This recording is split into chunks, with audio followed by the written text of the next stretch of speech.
नमस्ते दोस्तों। आज मैं आपको एक ऐसी रहस्यमयी किताब की कहानी सुनाने जा रहा हूं जो हजारों साल पहले लिखी गई थी और जिसे आज भी लोग पढ़ने से डरते हैं। इस किताब का नाम है उड्डमारेश्वरात तंत्र। इसमें भगवान शिव स्वयं पार्वती माता से बात करते हुए एक बेहद शक्तिशाली रहस्य प्रकट करते हैं, 36 यक्षिणियों का रहस्य। तो ये यक्षिणी होती क्या है? ये न तो कोई भूत प्रेत होती हैं और न ही किसी भगवान का रूप। ये तो बस एक औरत की आत्मा होती है, माइनस एक बेहद खूबसूरत, जादुई और खतरनाक औरत की आत्मा। कुछ यक्षिणियां आपको बेहद अमीर बना सकती हैं, तो कुछ आपको असीमित ज्ञान दे सकती हैं। कुछ आपको खोया हुआ प्यार वापस दिलाने में मदद कर सकती हैं, वहीं कुछ आपके प्यार में हमेशा के लिए पागल हो सकती हैं। संभव है कि अगर आप कभी किसी यक्षिणी को बुला ले तो वो कभी भी आपका पीछा न छोड़े। लेकिन हर यक्षिणी से कुछ मांगने से पहले कुछ चीजें कुर्बान करनी पड़ती हैं, इसलिए इन्हें बेहद खतरनाक माना जाता है। उड्डमारेश्वरात तंत्र एक ऐसी किताब है जिसमें लिखा गया है कि आप कैसे इन यक्षिणियों को मंत्र और तंत्रों के जरिए बुला सकते हैं। हर 36 यक्षिणी की शक्तियां अलग अलग हैं और आज हम एक ऐसी ही यक्षिणी जिसका नाम मोहन वाशनी है, उसकी बेहद डरावनी कहानी सुनने वाले हैं। रवि रांची यूनिवर्सिटी का एक टॉप स्टूडेंट था। उसने एंथ्रोपोलॉजी में पढ़ाई की थी और झारखंड के आदिवासी लोगों और उनके किंवदंतियों में बेहद दिलचस्पी रखता था। वो खुद उन जगहों पर जाकर देखना चाहता था कि क्या वहां के आदिवासी किंवदंतियां सच हैं या बस कहानियां। एक दिन जब वो अपने कॉलेज की लाइब्रेरी में बैठा हुआ था, तभी एक बेहद सुंदर लड़की उसके सामने आकर बैठ गई और उससे बात करने लगी। उस लड़की का नाम मोहिमा था। रवि ने भी ज्यादा नहीं सोचा और मोहिमा से बातें करने लगा। वे दोनों हर तरह की बातें किया करते थे और अब रोज लाइब्रेरी में मिलने लगे थे। मोहिमा को भी आदिवासी किंवदंतियों और कहानियों में बेहद दिलचस्पी थी। वे दोनों घंटों तक बैठकर भारत के इतिहास, राजाओं की कहानियों और भूत प्रेतों की प्राचीन मिथकों पर बात करते रहते थे। एक दिन मोहिमा ने रवि को बताया कि यहाँ से कुछ ही दूर तमार नाम का एक गांव है जो सालों से जंगलों से घिरा हुआ है। वहां रहने वाले लोग अंधेरा होने के बाद कभी भी जंगलों में नहीं जाते, क्योंकि उनके पूर्वज ऐसा कहते थे कि पास के जंगलों में एक गुफा है जहां एक यक्षिणी का वास है। इस गुफा को स्थानीय लोग प्रेम की गुफा कहते हैं। वहां पर रहने वाले सभी लोग जानते थे कि यहाँ एक बेहद खूबसूरत लेकिन खतरनाक औरत रहती है जो मर्दों को अगर एक बार पकड़ ले तो कभी भी उन्हें जाने नहीं देती। मोहिमा ने रवि को बताया कि वो इस जगह पर जाकर खुद जांच करना चाहता था, लेकिन मोहिमा ने उसे सख्ती से चेतावनी दी कि यह जगह बेहद खतरनाक हो सकती है। लेकिन रवि कहां सुनने वाला था। उसने अगले ही दिन बैग पैक कर लिए और तमार गांव की तरफ निकल पड़ा। गांव में पहुंचकर उसने वहां के लोगों से बात करना शुरू किया, लेकिन जैसे ही वो यक्षिणी का नाम लेता था, सभी गांव वाले वहां से भाग जाते थे। कुछ दिनों तक वो उसी गांव में रहा और जितनी हो सके उतनी जानकारी लेने की कोशिश की। उसे जानकर यह हैरानी हुई कि पिछले 50 सालों में करीब 30 आदमी उस गांव से गायब हो चुके थे। ज्यादातर गांव वालों का कहना था कि वे लोग शहर भाग गए हैं, लेकिन कुछ लोग कहते थे कि वे लोग जंगल में कहीं गायब हुए हैं।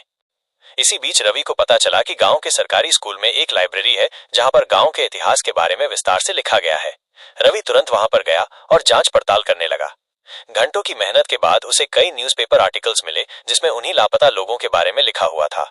हर एक आदमी जो गायब हुआ था उनमें एक चीज कॉमन थी, माइनस उन्हें आखिरी बार जंगल के अंदर अकेले जाते हुए देखा गया था। रवि ने फिर लाइब्रेरी में बैठे एक बूढ़े आदमी से यक्षिणी के बारे में पूछा। उस बूढ़े आदमी ने रवि को चेतावनी दी और कहा कि जितने भी लोग उस यक्षिणी की तलाश में आए थे वे दोबारा कभी घर वापस नहीं गए। फिर उस बूढ़े आदमी ने एक बेहद ही पुरानी किताब रवि के सामने रखी। उस किताब का नाम था उड्डमारेश्वरात तंत्र। रवि ने उस किताब को पढ़ना शुरू किया और बस पढ़ता ही चला गया। उसमें यक्षिणियों के बारे में हर एक जानकारी थी।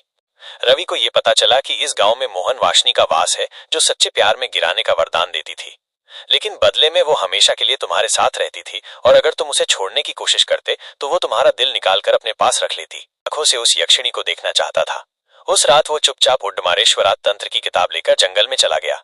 एक ऊंची घाटी पर बैठकर उसने किताब में लिखे मंत्रों को पढ़ना शुरू कर दिया, जिससे मोहन वाशनी सामने आती है। अचानक उसे दूर से किसी के गुनगुनाने की आवाज आने लगी। जैसे जैसे वो मंत्र पढ़ रहा था वो आवाज पास आती जा रही थी। अब आखिर में जब उसने पीछे मुड़कर देखा तो उसके सामने एक बेहद ही खूबसूरत लड़की खड़ी थी। उस लड़की ने लाल साड़ी पहन रखी थी और उसकी आवाज बांसुरी की तरह सुरीली थी। रवि का दिल धड़क सा गया। उसे पहली नजर में ही प्यार हो गया। वो सब कुछ भूल गया और कुछ मिनटों तक उस यक्षिणी को देखता रह गया। उस यक्षिणी ने प्यार से कहा, तुमने मुझे बुलाया? थोड़ी हिम्मत करके रवि ने उसे पूछा, क्या तुम मोहन वाशनी हो? उस लड़की ने जवाब दिया, हाँ, और अब तुम मेरे हो। वो रवि को देखकर मुस्कुराई और अचानक पूरा जंगल शांत हो गया, जैसे जंगल का हर एक जीव उस मोहन वाशनी की मुस्कुराहट को देख रहा हो। मोहन वाशनी रवि के करीब आई और उसके माथे पर चूमा। रवि वहीं पर बेहोश हो गया। अगले दिन जब रवि की आंखें खुली तो उसे लगा जैसे उसने कोई बहुत ही बेहतरीन सपना देखा हो, लेकिन जब उसने ठीक से देखा तो उसे पता चला कि वो एक पत्थर के घर में सोया था। बाहर से चिड़ियों की चहचहाने की आवाज आ रही थी और मोहन वाशनी उसके पास सोई हुई थी। रवि बेहद खुश हो गया। वो घर बहुत ही अच्छा था। मोहन वाशनी उसके लिए खाना बनाती थी, उसकी सेवा करती थी और जो वो कहे उसे लाकर देती थी। अब रवि ने बाहर निकलने के बारे में सोचा भी नहीं। उसे न तो अपना मकसद याद था और न ही बाहर की दुनिया में रहने वाले लोग याद थे। मोहन वाशनी सिर्फ रवि के लिए नाचती, गाती और खाना बनाती थी, बिल्कुल एक पत्नी की तरह। रवि को लग रहा था जैसे कि वो स्वर्ग में हो। एक दिन घर के दरवाजों पर किसी के खटखटाने की आवाज आई। रवि ने जब जाकर दरवाजा खोला तो सामने वही बूढ़ा आदमी खड़ा था जो उसे उस दिन लाइब्रेरी में मिला था। उसने रवि से सिर्फ इतना कहा, क्या तुम्हें अपनी माँ याद है? इतना कहते ही अचानक वो बूढ़ा आदमी गायब हो गया। रवि को ऐसा लगा जैसे कई दिनों बाद उसकी आंखें खुली हों। वो सच में अपनी माँ को याद नहीं कर पा रहा था। उसे तो ये तक याद नहीं था कि उसका नाम क्या है और वो यहां तक पहुंचा कैसे। उसका दिल और दिमाग उसे सिर्फ एक ही चीज कह रहे थे, इस घर से बाहर निकलने पर उसे सब याद आ जाएगा। लेकिन तभी मोहन वाशनी ने उसका हाथ पकड़ा और उससे कहा, तुम मेरे हो, बस यही बात सबसे ज्यादा जरूरी है। लेकिन रवि के अंदर से वो डर गया नहीं था। उस रात रवि सोया नहीं पर इंतजार करता रहा मोहन वाशनी के सोने का। मोहन वाशनी उसके लिए गाते गाते सो जाती थी। जब फाइनली उसकी आंखें लग गईं तो रवि चुपचाप उठा और दरवाजे से बाहर निकलकर जंगलों में भागने लगा। जैसे जैसे वो उस घर से दूर जा रहा था उसे सब कुछ याद आ रहा था। वो जंगल में और ज्यादा अंदर भागता गया, लेकिन बाहर निकलने का रास्ता कहीं पर भी नजर नहीं आ रहा था। रवि ने हिम्मत हार दी थी। वो एक आखिरी बार दुनिया को और खुद को बताना चाहता था कि उसका नाम रवि है। उसने एक पत्थर उठाया और उससे एक पेड़ पर अपना नाम लिखने लगा। अचानक वो पेड़ क्रैक हो गया और उसमें से खून निकलने लगा। रवि को उसी गाने की गुनगुनाने की आवाज आने लगी जो उसने उस रात पहली बार सुनी थी। मोहन वाशनी एक बार फिर उसके सामने आ गई और उससे पूछने लगी, तुम कहां जा रहे हो? तुम यहां से नहीं जा सकते।